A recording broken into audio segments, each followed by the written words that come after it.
I know you're all disappointed you wanted Rebecca to deliver the sermon today. She does have a lot to say. This week, amidst other unnerving reports of continuing anti Semitic attacks, we learned about the desecration of a banner outside Har Shalom in Potomac, Maryland, where Rabbi Sunshine grew up and where his parents still belong. Our friend Rabbi Adam Raskin, who serves there now, shared an image of the untouched banner, a huge, bright Israeli flag with the words, Har Shalom supports Israel, and then right next to it, an image of the slashed banner. Only one narrow strip now remains across the top, so the words Har Shalom are cut in half, and the Israeli flag is gone. Seeing those images sent chills up my spine. It's a peculiar kind of violation, a vulnerability from a cowardly enemy who insists on striking only in darkness.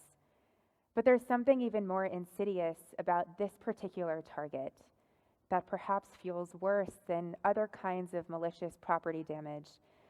The destruction of something that reminded this community and all of us about a core tenet of our faith, an idea that animates us and inspires us, that gives us appreciation of a redemptive past and hope for a peaceful future, a prayer, a dream that provides direction and vision and a unique destiny.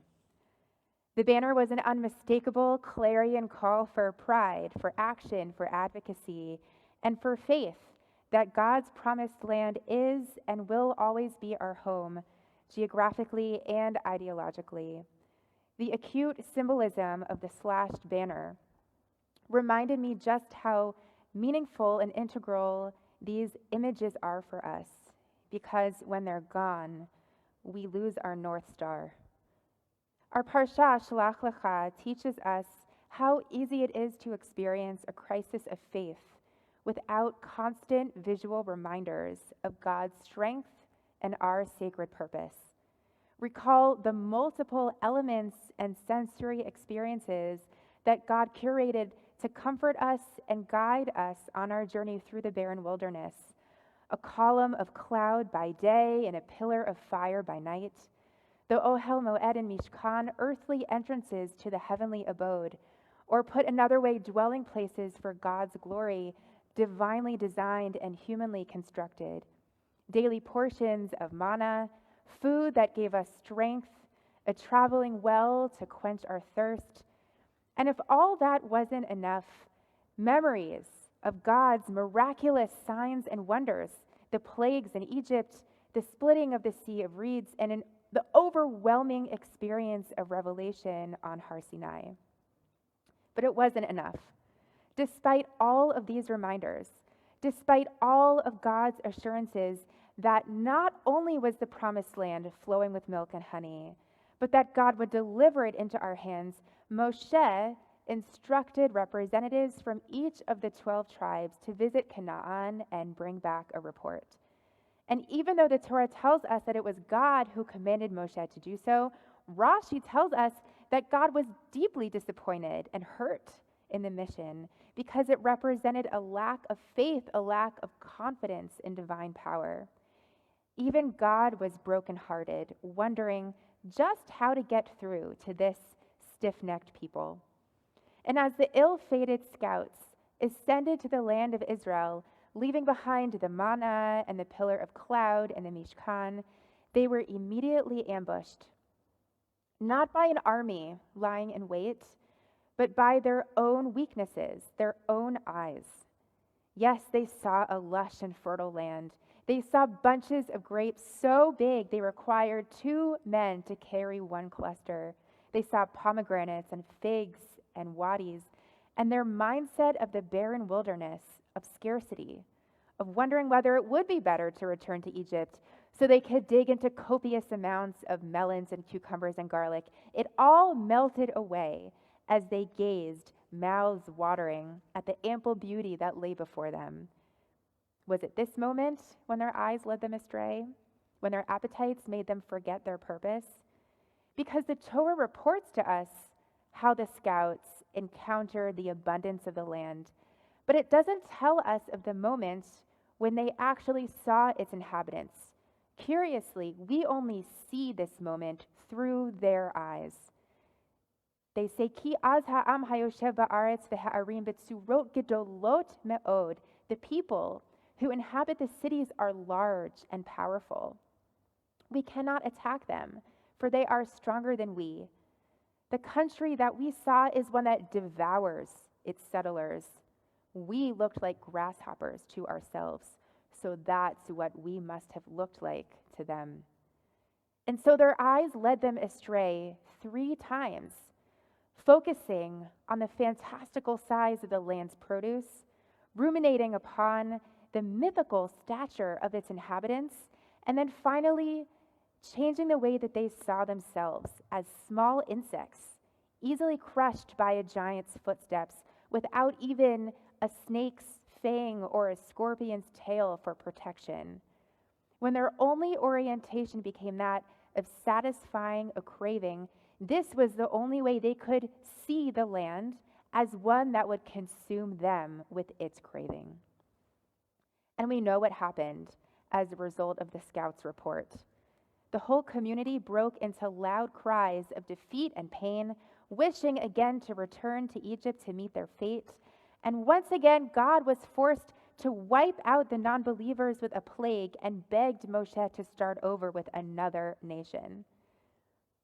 The Torah teaches us that we should not place a stumbling block before the blind. But I would add a corollary, that we must never underestimate our tendency to be led astray by what we do or by what we don't see before us.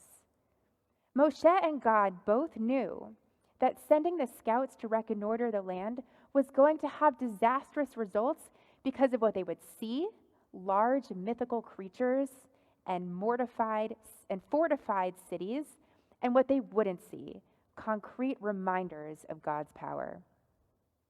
After the dust settles and Moshe brings God back from the brink, God offers a stunningly self-aware, perceptive response that may have saved the scouts from doom. Not another split sea or an addition to the Mishkan or another serving of manna, but a commandment to sew fringes on the corners of our garments. Uritem oto uschartem et kol mitzvot Adonai va'asitem otam. And when you look at your tzitzit, you'll remember all of God's mitzvot, and you will observe them. Like an Apple Watch, but much easier to come by.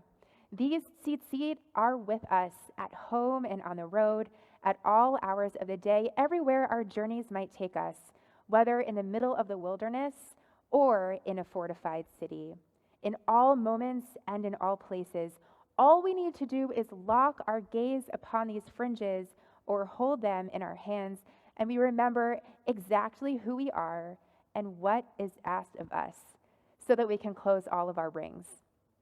That was another Apple Watch reference, if you don't wear an Apple Watch. The Torah even tells us, as explicitly as it can, that this mitzvah of tzitzit provides the only denouement to the story of the scouts. Because at the beginning of the Parsha, we read, Shlach Lecha anashim vayaturu et Eretz Canaan. Send for yourself men to go and look at vayaturu, look at the land. And at the end, we hear, V'lo taturu acharei levavchem v'acharei nechem. Look at your tzitzit so that your eyes and your heart don't lead you astray. Though our wandering eyes may fixate upon false fears and turn our heart, the tzitzit center us and guide us back to faith. How do they do this? They do this by recalling the tzitz, the frontlet worn by the priest with the words Kodesh Ladonai, holy to God, emblazoned upon the gold, reminding us that we too are holy vessels for Avodat Hashem, for the earthly work of God. They do this by spelling out God's name in the gematria of the knots and the wraps, so that when we gather all of our fringes together, we create Adonai Echad, one God, one tradition, one people. They do this by combining a thread of techelet, sky blue, into the strands of white, so that when we look upon them, we recall the radiance of God's heavenly abode, and we remember our sacred purpose. And they do this for us in the stories we tell, the memories we share at the most important times in our lives. The first swish of the tzitzit as we stand with our parents at the bima on the morning of our b'nai mitzvah, ready to lead the community for the first time in prayer. Hoisting up our talit and adorning it with flowers on our chuppah, reminding us to imbue our new homes with tradition and mitzvot, and wrapping it around our children as we give them Hebrew names and welcome them into our covenant. And of course, the white and sky blue of the tzitzit inspired the design of the Israeli flag that has always represented our best aspirations and dreams.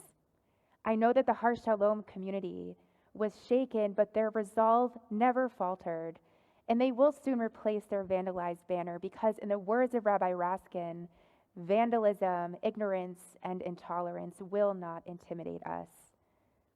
Here at Shira, I'm also pleased to announce that plans are in the works to erect a sign in our front yard declaring our support for Israel. With each passing moment, we understand more and more just how important it is to raise our voices with pride and joy, with faith and with confidence, to build enduring reminders for us and for all who see it. Shabbat Shalom. We'll continue with our Musaf service. Page 184, we rise together for the Chatzi Kaddish.